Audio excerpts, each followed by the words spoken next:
Bargarh scrub typhus आतंक 3 दिन में गलानी 3 जन जीवन। यह नहीं जिले में खेली जाइए भयर वातावरण।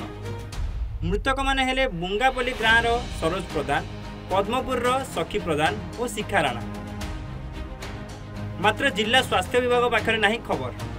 गत सोमवार आंबोबान ब्लॉक बुंगापल्ली गाँव 42 वर्षीय सरोज प्रधान, मंगलवार 70 वर्षीय महिला सखी प्रधान एवं आज पद्मपुर जड़े 16 वर्षीय नाबालिका शिखा राणा मृत्यु घटी सूचना मिली।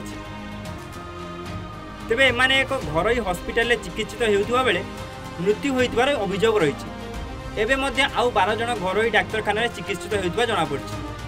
यही भयानक रोगर आक्रांत संख्या अधिक होता नहीं सन्देह होता बेले एवं जिला स्वास्थ्य विभाग पक्षर विभिन्न परीक्षा आरंभ होइछि।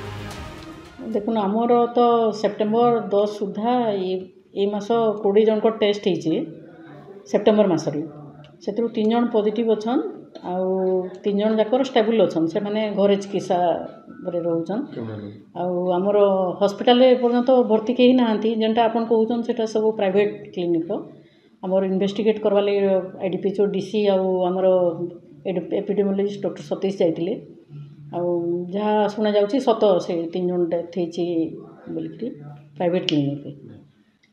बाइट मार्क माने किछि दिन देखा 7-8 दिन पर बाइट मार्क आउ जना पड़ी ना से सिम्पटम्स तो आर्ली पार्टे जदि आपंकर जदि बहुत दिन लगी रोचे फीवर जदि लगी रोचे ताले आपन तो निहाती भाव डाक्तर परामर्श करने कथा।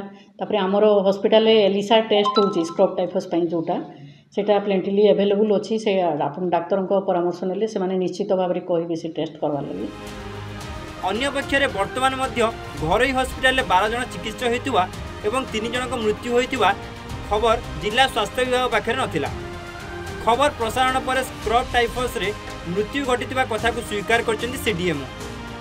यथाशीघ्र अन्य घरोई हॉस्पिटल गुड़ी को रिपोर्ट मंगा जाइछि एवं सेपरि किछि लक्षण देखागले तुरंत रक्त नमूना संग्रह करी डाक्तर परामर्श क्रमे चिकित्सित होबाक निर्देश दैछन्ती बरगढ़ मुख्य चिकित्सा अधिकारी निरुपमा षडंगी।